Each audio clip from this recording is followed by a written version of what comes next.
It's Piers Morgan Uncensored, and this is the interview the entire world has been talking about. Cristiano Ronaldo, one-on-one.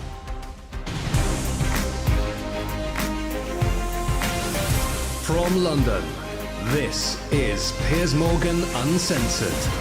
Welcome to a special edition of Piers Morgan Uncensored. Cristiano Ronaldo is a football megastar. In my opinion, the greatest player to ever grace the game. He's also one of the most famous people on the planet. He's had the toughest year of his life, on and off the pitch, facing personal tragedy and a barrage of criticism from fans, pundits, even his own coaches. Everyone else has had their say. Now, it's his turn. And Cristiano is most definitely uncensored. Cristiano, let me start just by asking you, why are you doing this interview with me? Because I think it's the time to say something. And because I like you. As simple as that. Well, don't say that in public. Well, I like you too, and I appreciate it, because I think that you've had to sustain a lot of criticism this year in particular, probably more than at any stage in your career. And I think it's time to set the record straight and to clear up a few things, not least, I suspect, for the fans of Manchester United. You must be wondering what the hell's been going on. Oh, as I say many times, the fans, I'm always gonna say good about them. They are the most important things in the football. You play for them. They're always in my side. I feel that every time when I walk in the streets, the fans coming to me and they appreciate what I do for football. And for me, it's the most important in football. The fans, for me, is everything. I want to take you back to last summer. You're at Juventus, and there's massive speculation about where you're going to go. And the big rumour is that you're going to go to Manchester City. So first of all, how close was that to happening? Well, honestly, it was close. It was close. It's something that they spoke a lot, and Guardiola say 2 weeks ago, I guess, that they try hard to have me. But as you know, as my history in Manchester United, your heart, your feeling, the history that you did before, make the difference. And of course, as well, Sir Alex Ferguson. So I was surprised in the same way, but it was conscious decision because the heart speaking loud in that moment. You were a Manchester United legend. So when you say your heart led you, it's because of that, the history you had with the club and the relationship you maintained with Sir Alex, with the fans. I think it was the key. It was the difference in that moment. But I cannot be loyal if I would say that Manchester City wasn't close. But I think I did conscious decision. I don't regret at some point. And as you mentioned before, Sir Alex Ferguson was the key. Did you speak to him before you Yes, came I back? did. Yes, I did. I spoke with him, and What did he say to you to try and persuade you? he said to me that it's impossible for you to come to Manchester City. And I say, okay, boss. So I took the decisions, and I repeat I was with conscience that it was a good decision. You came back and it couldn't have started better. You played at Old Trafford. Yeah, you won 4-1 against Newcastle. You scored twice. Sir Alex was there, loving it, obviously, the return of the prodigal son. Your mother was there, the return of her own son. Your mother was crying, obviously. Obviously, yes.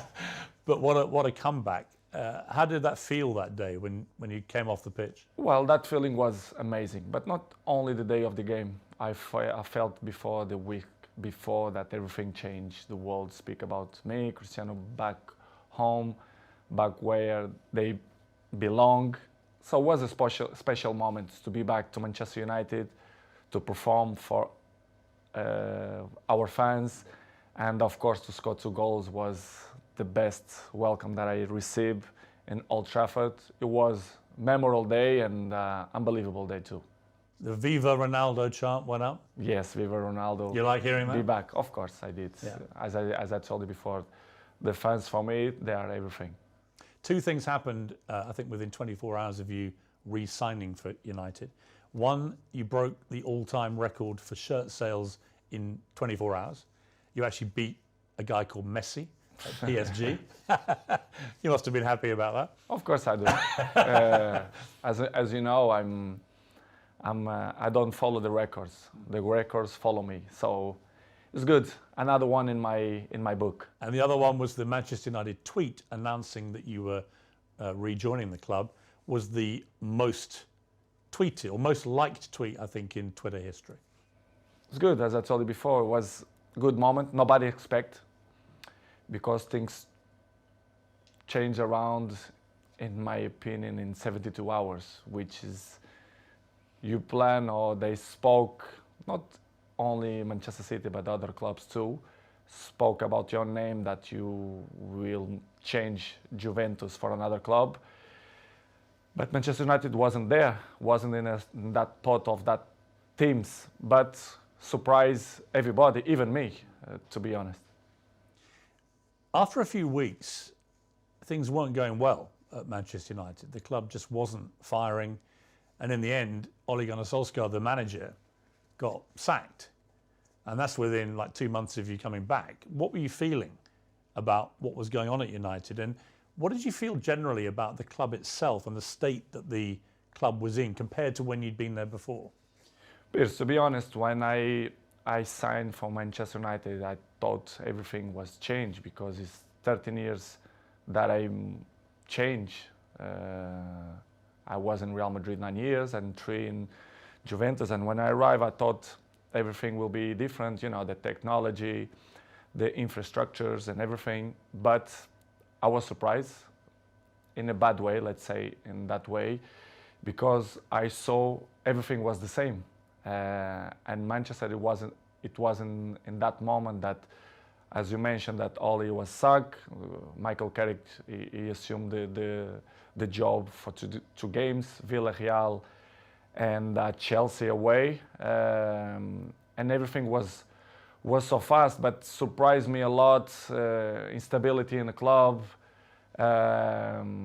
everything was kind of the same that I It hadn't moved on. No, they stopped on the clock, in my opinion, which is something that surprised me. I didn't expect. And slowly they start to change. Even the windows, the new players, and was tough. It was tough for me because I didn't expect that. And because when you were there before, if Manchester United wanted a player under Sir Alex Ferguson, they normally got their man. Right now, it's a very different environment. After many years of failure since Sir Alex retired, United weren't getting the top players anymore. So were you surprised by that dynamic changing as well? Because you would have been used before to them, if they wanted top players, they got them. I was surprised. I thought when I signed, that they signed in that year Sancho and Varane plus me, that things will be in the way that Manchester should be. As you mentioned, well, Sir Alex Ferguson left a big gap in the club. Not only Sir Alex Ferguson, but one person that I thought make the difference, David Gill, the president, a very, very good man. And the structure around Sir Alex Ferguson was very important too. I knew that Manchester United wasn't the same, but I don't see that it was so big gap, so big things that go through by the last 10 years. And it was the thing that surprised me more, to be honest. It was little things like even the swimming pool that the players use, the saunas, all these facilities. Nothing had changed since you'd left in 2009. Nothing changed. Surprisingly, not only the pool, the jacuzzi, even the gym. Even some points, the technology, the kitchen, the chefs, which is I appreciate, lovely persons.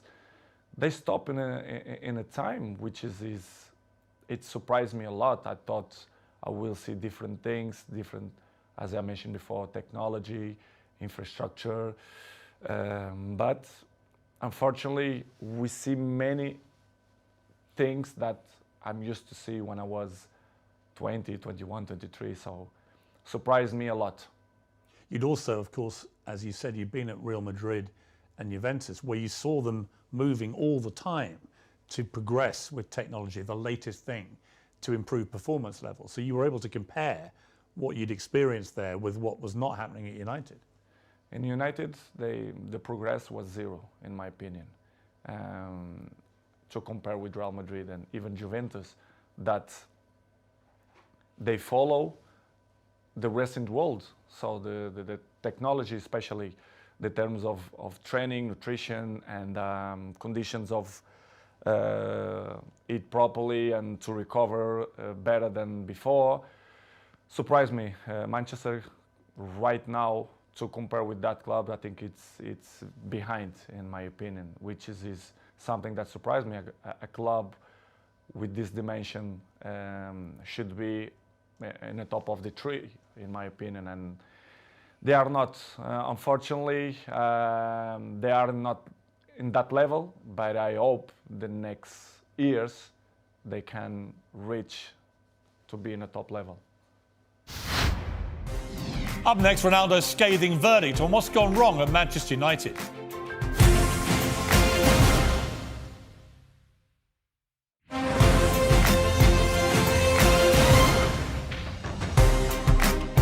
When you look at, I mean, United have had some of the best managers in the world follow Sir Alex Ferguson, and they've all been relative failures compared to other stages of their careers. Do you think that partly that's down to the structural element of this, that there just isn't the support that top managers need?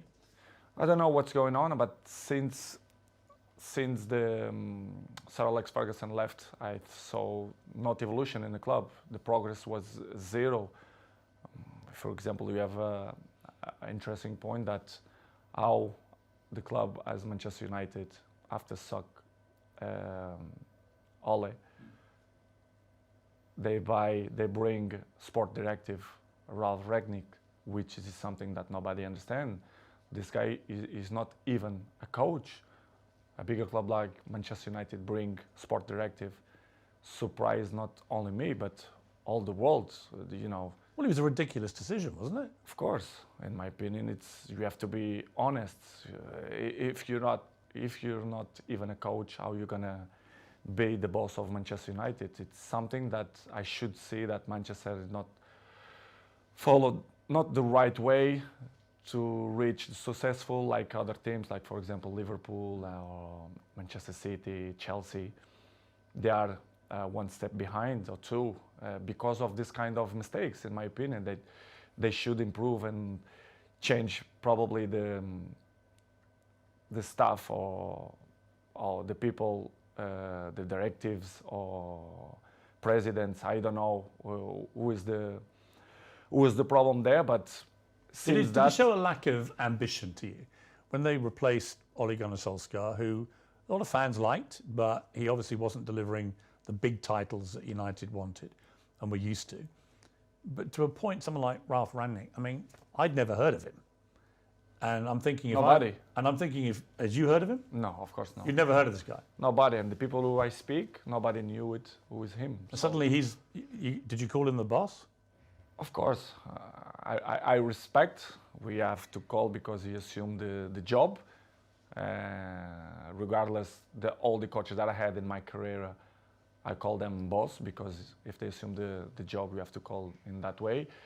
But in the end, deep inside me, I never saw him as a boss because I saw some points that I never agreed, and he stopped in the time as well. Because if you're not being a coach, the next 5 years, you're gonna lost the identity to be a coach. So surprised me a lot. But in the same way, don't surprise me a lot because if you see the structures, they keep it the same. So the coaches didn't surprise me, but was a tough moment. What was extraordinary was very quickly after Rangnick took over, started briefing journalists that you weren't pressing enough and that maybe it would be a good idea if you moved on from the club. And I'm like, who is this guy? And why is he saying this to the man who's scoring the goals?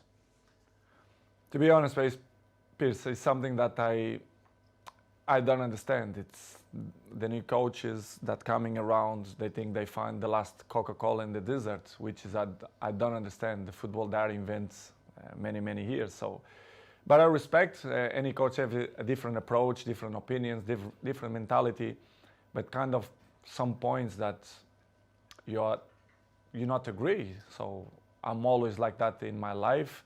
I'm always been beside the best coaches in the world: Zidane, Ancelotti, Mourinho, Fernando Santos, Allegri.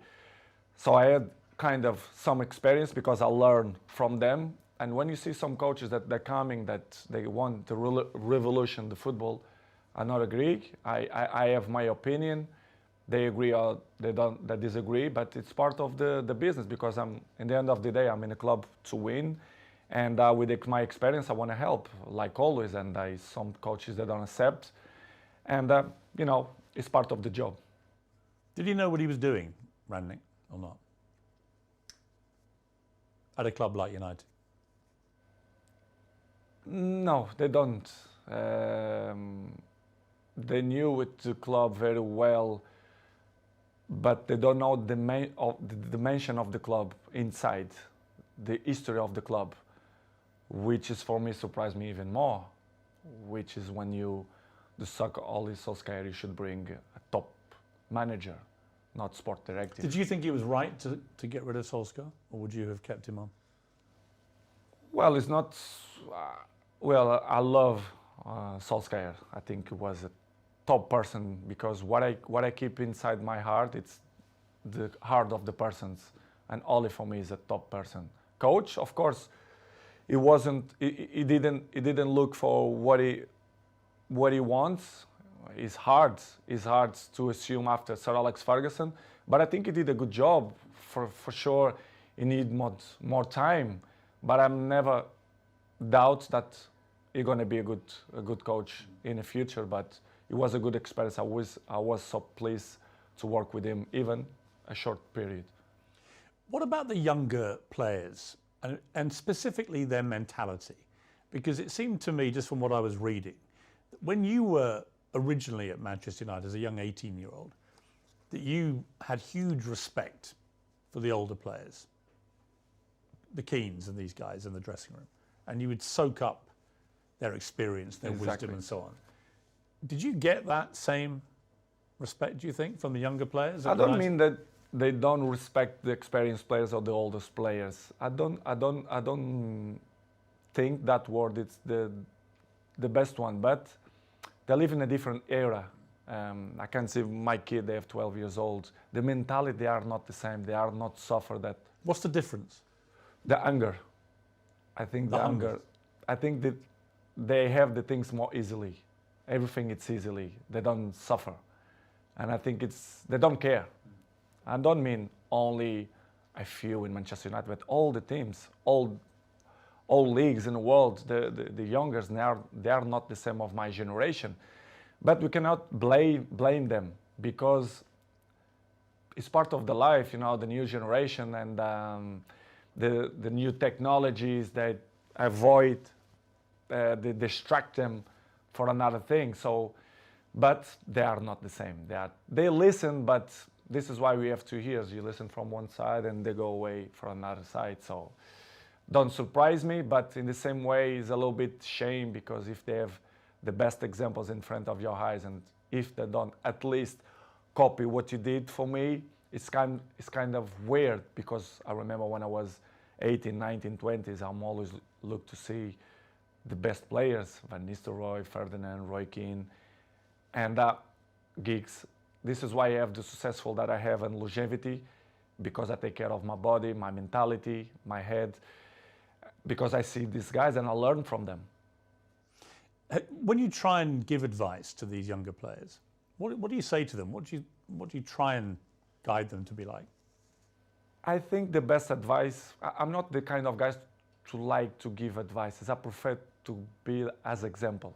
Yes. Because I'm an example. I'm there every morning. I do it the same stuff. I'm probably the first ones to arrive and the last ones to go out. I think the details speak for itself. So, because as I told you before, they listen one thing and in 2 minutes they already forgot and do it whatever they think it's better. This is why I say I like to lead by example. And some ones they follow me, not much, but See, I just find that incredible. That if I was a young footballer and I had Cristiano Ronaldo at my club, that I wouldn't want to spend every second watching him, listening to him, observing the way you go about your business. And yet, from what you're saying, clearly, they're not interested. they don't care. Some ones yes, but most of them no. But for me, it's not surprise me. Don't surprise me because they're not gonna have longevity careers, in my opinion. It's impossible. It's impossible to see, for example, my generation, you see many players, they reach 36, 37, 38 in a high level. I think this generation, you're gonna count by your hands how many gonna reach in that level, because this years of preparation, it helps a lot. Who are the players in the world that you most admire for their mental strength, their attitude? It's difficult question because I'm always can say what I see from my eyes. For example, if you tell me what I see, for example, in Manchester United, I can mention probably Dalot, Diogo Dalot. His example is young, but he's very, very professional. And I'm not doubt that he's gonna have longevity in the football because he's young, he's smart, intelligent, and he's very professional. You have a few ones more, but like him, it's difficult to see. Probably Martinez, Casemiro's 30s, but I will say Dalot. Coming next, Ronaldo opens up on the toughest moment of his life.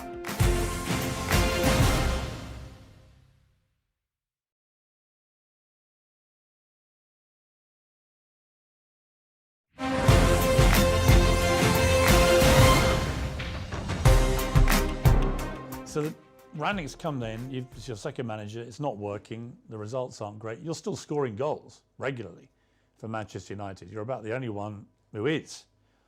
But then you get hit by an awful episode in your life, probably the worst time of your life, where your partner, Georgina, she's pregnant with twins and is actually giving birth to these 2 babies. And your baby son doesn't survive. And I don't think I can imagine, I have 4 kids, you have a lot of children, you know, you can't imagine a worse thing to happen than to go a full term of a pregnancy, particularly for the poor mother in that case, but also for you. What was that like for you, that time in your life? It's probably the worst moment that I passed through my life since my father died, you know. When you have a kid that you expect that everything will be normal and you have that problem, it's hard, you know. As human being that I am, me and Georgina, we had quite difficult moments because we don't understand why happened to us. Was difficult, to be honest. Was very, very difficult to understand what's going on in that period of our life. As you know, the football carry on. They are so fast, many competitions. The football don't stop. We have many competitions. And pass through in that moment was probably the most difficult moment that I had in my life. Me and my family, especially Gio, that was tough. She said she was giving an interview about the new series of her TV show.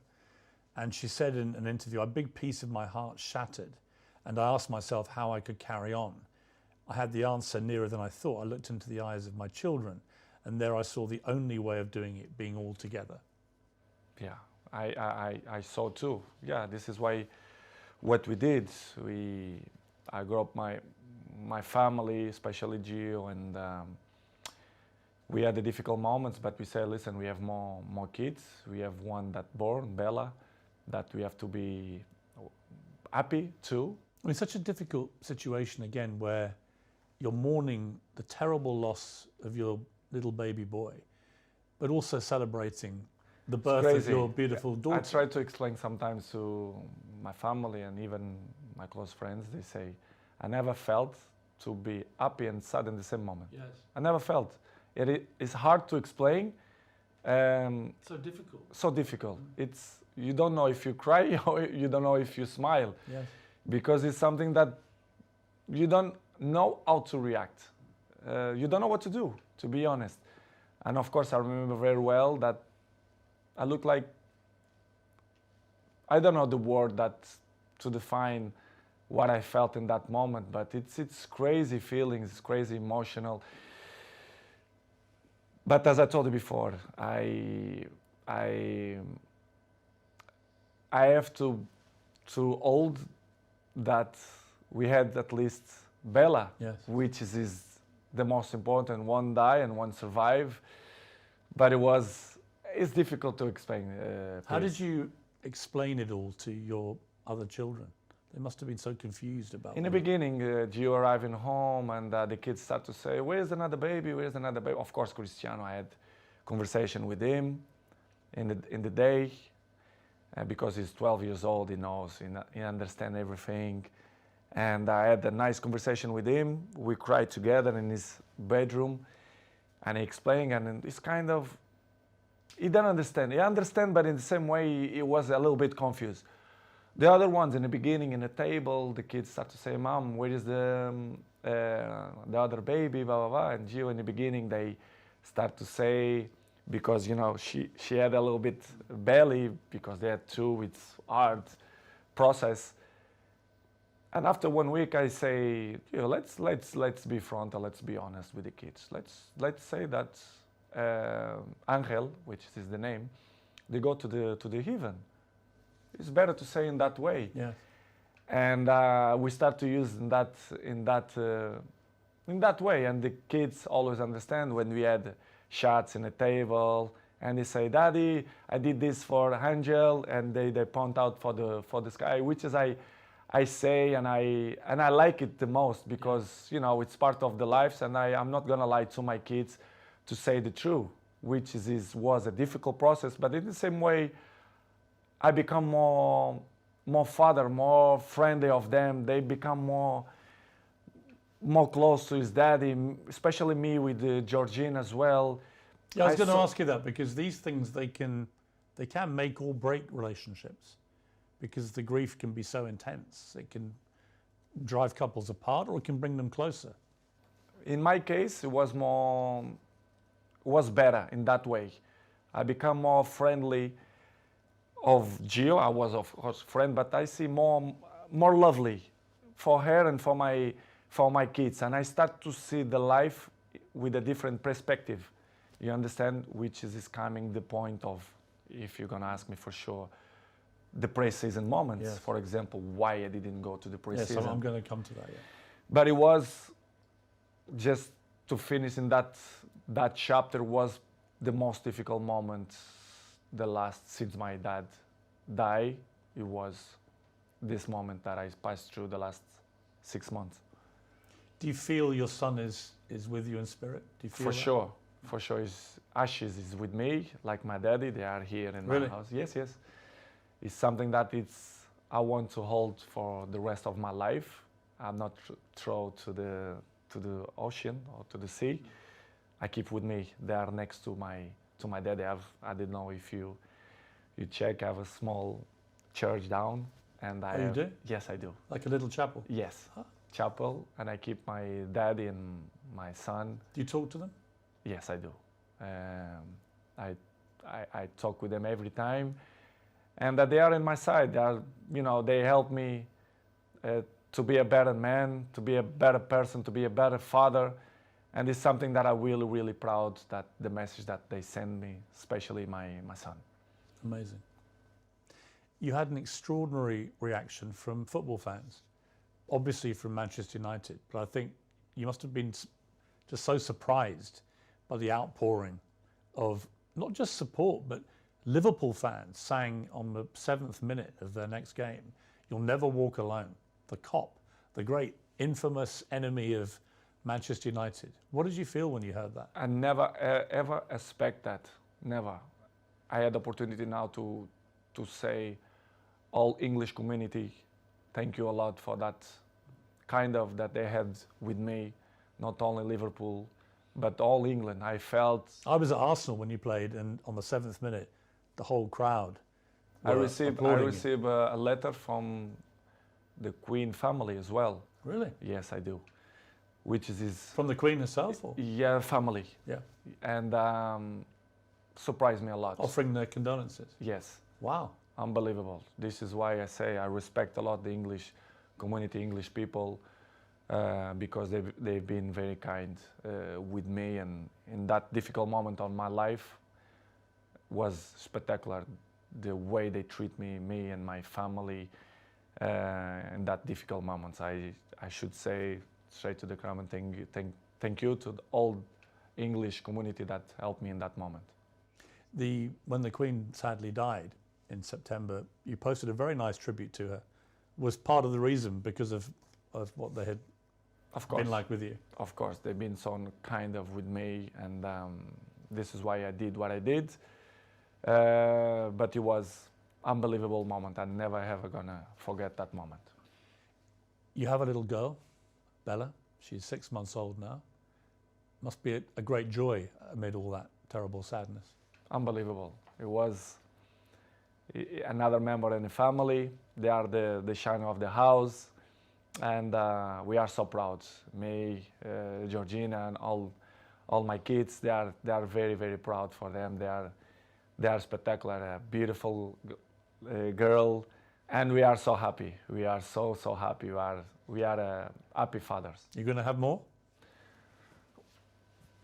I'm not thinking now to thinking more kids. I think we done, but we never know. The future only God knows. But right now we want to have a break to enjoy these ones because they are little. Bella 6 and the rest they are 5 and Cristiano 12. We want to enjoy a little bit of these ones. Let's see the future. It's very difficult to play top level football at the best of times. It's a hard business in full public glare of millions of people watching. To have to go back and play after this must have been incredibly hard for you, even with your mental strength. How did you find that? Difficult, very difficult to play after that. But as I always have good support from my family, and Georgina told me, go to play, go enjoy, to do what you like to do. We're gonna help for you to forget a little bit the situation. It was difficult, but in the same point, I think helps for you to, to don't thinking much about that, even to training was good. But as you know, the football going so fast, and trainings, games, even the national team, the things going so fast, you don't even have a time to settle and say what's going on, because the things going so fast. But was good. Georgina helped me a lot to give me that possibility to say. She's a very strong woman. Yes, she did. Georgina. Yes. Yes. I mean, really strong. Yes. Just to be your partner is probably not an easy time a lot of the time, with all the attention all the time. But to go through what she's gone through and still get up and be there. We help each other. But she struggled when she was young, which is she look at life with a different eyes. Even she's young, but she suffer. She born in Argentina. She have his issues with his family as well. She live alone. She have interesting life and histories as well. And she helped me a lot. She's very mature for his age. We help each other. Sometimes when I'm a little bit down, she push me up, and I do it to the other side. So we are a nice couple. We help each other. So I'm really pleased that she's on my side. Any movement on the wedding bells, Cristiano? I'm not thinking now about that, but I can see in the future. I think she deserves, but it's something that not coming now in my plans, but in the future, yes, I want. Coming next, Wayne Rooney, Gary Neville. Ronaldo's got a message for both of you.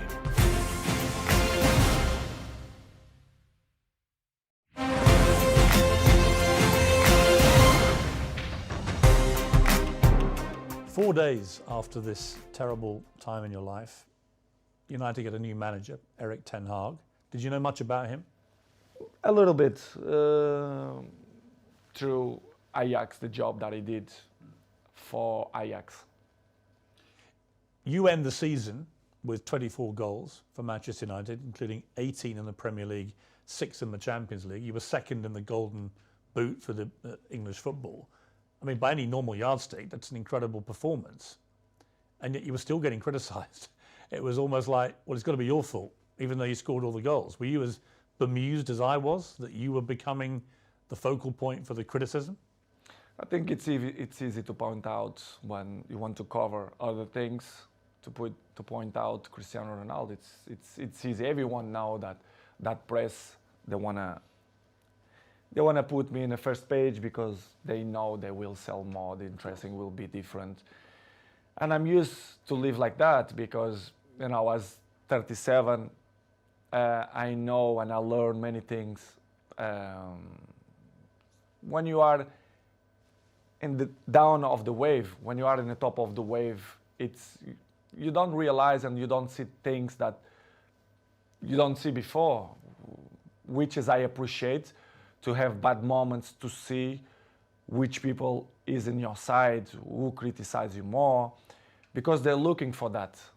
They don't like to see successful people. The people only try to bring negativism.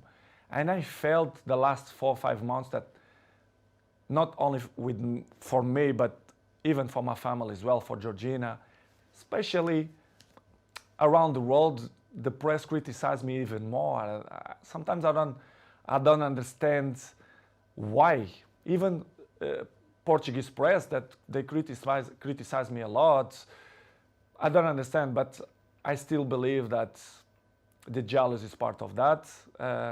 They want to cover many things that helps to shine other things. But listen, Piers, I know I'm 21 years in the top of the game, so I know how it takes. So for me, it's not a problem. It's hard when you are a little bit down to listen to this criticism. Do you read it all? Do you read newspapers? Do you read social media? A good thing that I have, I don't like to read because I know 90% of the times they lie. They are garbage. The press, they are garbage. Not all of them, but most of them. They don't say the truth. And they lie. They constant lie and they constant attack me and my family. They're always negativism against my family. Why I'm gonna read? Because I know they try to make me feel bad, me and my family, which is something hard to deal. But in the end of the day, I understand. But it's really, really hard. The problem you have is you're too famous. You are the most followed human being on Instagram that you have. I just checked, 495 million followers. I have just under 2 million on Instagram, 8 million on Twitter. So I'm catching you on Twitter slowly, but 400. You're nearly at 500 million followers on Instagram. I mean, that's insane. You're bigger than all the Kardashians put together. It's good. It's good. I feel proud for that. It means a lot for me because it means that people like me too. I'm charismatic. I think why I'm the number one. Sometimes I ask that question to myself. Why me and not another one? Why do you think it is?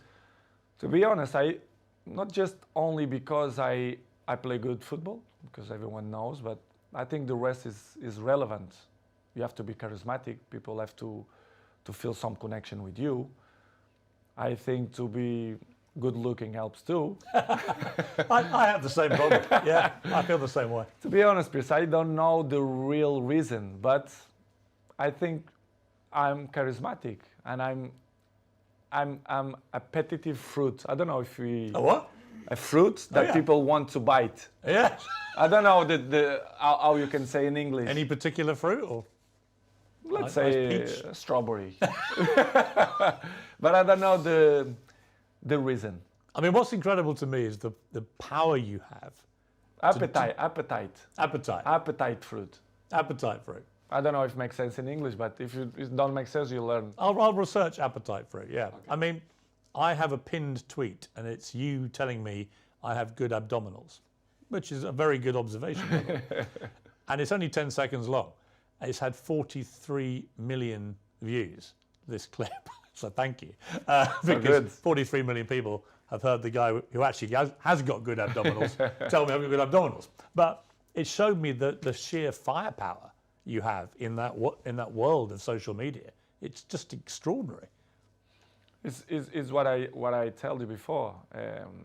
I have good things, which is you can sell your own product, let's say in that way, but you have to deal with many obstacles in your life too. Do you care if people hate you? I mean, a lot of people love you, but obviously a lot of people don't. You're so big, you're going to get both. But do you care about the ones who hate Cristiano Ronaldo? I care the people who like me. I'm not waste time for the people who don't like me. I think it's waste of time. These people, they are not interesting on my life. I like to be around the people who love me. I don't waste my time to see the criticize of people who is next to me, ex-players, for example. I mean, one of your biggest critics has been, and I'm surprised about this. Me too. Wayne Rooney, for example, who you played with for many years very successfully, and were good friends with him. And yet all this year, 3 or 4 times, he's come out and attacked you in the media. Piers, I don't understand. You should ask this question to him, but I don't know. I don't know why he criticized me so bad, or I don't believe that he's jealous of me. He says your behaviour is unacceptable. United should sell you. You know, blah blah blah blah blah. I mean, it's Wayne Rooney. It surprised me. It was 1 year ago or 6 months ago here in my house. You pick up his kids here and invite Cristiano to go to his house to play football. I really don't understand people like that, or if they wanna be in the cover of the paper, of the news, or they want a new jobs or whatever. Is it jealousy as well, perhaps, that you're still playing and still in the Man United? Probably, because he finished his career with 30s. So I'm still playing high level. I'm not gonna say that I'm looking better than him, which is true, but that is inarguable. I mean, there's no contest. It's hard to listen that kind of criticize and negative about people who play with you. For example, Gary Neville as well. Yeah, I mean, Gary Neville, you blanked him the other day on the pitch, and he looked quite upset, actually, because he obviously likes being your friend, but he's been pretty critical of you as well. People can have his own opinion, but they don't really know what's going on, for example, inside the training ground and Carrington area, or even my life. They should listen not only one point of view, they have to listen my point of view as well, because it's easy to criticize, but if you don't know the whole story, it's easy, you know. But it's, Piers, as I say before, it's part of... Are they still friends of yours, or do you have a line where... They are not my friends. They are colleagues. We play together. They're not coming. We not have a dinner together, for example. But as I told you, Piers, before, it's part of my journey. They keep criticize me, negativism every time. So I continue my trip, and I have to catch up the people who like me. Some of your ex-colleagues have been incredibly supportive. Rio Ferdinand has always got your back. Roy Keane always has your back. Whatever happens, he's always supported you and has continued to do so. Does that mean a lot to you? It means a lot, because I was in the dressing room with them. They are part of my journey in football as well. As I mentioned many times, Roy Keane for me was my best captain ever. Rio Ferdinand helped me a lot. He was my neighbor, I was his neighbor. So very, very good guys. Not just because they speak good about me, but they was there in the dressing room. They are football players. They know how players thinking and the behaves, etc. And to listen ex colleagues or teammates to criticize you and they always see one point of view. Do you feel a bit betrayed when they do that? Because you played together. It's easy to criticize. I don't know if they have a job in television that they must criticize to be more famous. I really don't understand. Do you think they use your name a bit to get attention? I think they take advantage of that because they are not stupid. And I really understand, and I have to carry on with my life with criticize or when the people speak good about you. But it's hard when you see people who was in the dressing room with you criticize you in that way. It must hurt It's you. not good. Yeah. Yes, I did, but not hurt. I'm not gonna be more slim. I'm not gonna sleep bad because of the criticize. But it's not good to listen that. Disappointing. A little bit, yes, disappointing. Next on Uncensored, expect fireworks in the explosive second half of my 90 minutes with Ronaldo. Your baby daughter's in hospital. And the president of Manchester United didn't believe the empathy don't exist. The Glazers, they don't care about the club. What would your message be to Manchester United fans? The fans for me will be always in my heart. He was deliberately provoking you. I didn't felt that he had respect for me. Cristiano Ronaldo's 12 rules to life. Why not? Imagine the rest of the rats, they're gonna criticize me too. I'm just trying to work out how Wayne Rooney could hate you even more. They only speak about the black sheep, which is me. They're trying to force you out. Yes, not only the coach, but the other 2 or 3 guys there around the club. Yes, I feel betrayed. If you don't have respect for me, I'm never gonna have respect for you. You think England have a chance? I have a chance beside Portugal, in my opinion. That's it, you retire, right? Yeah, I retired. 100%.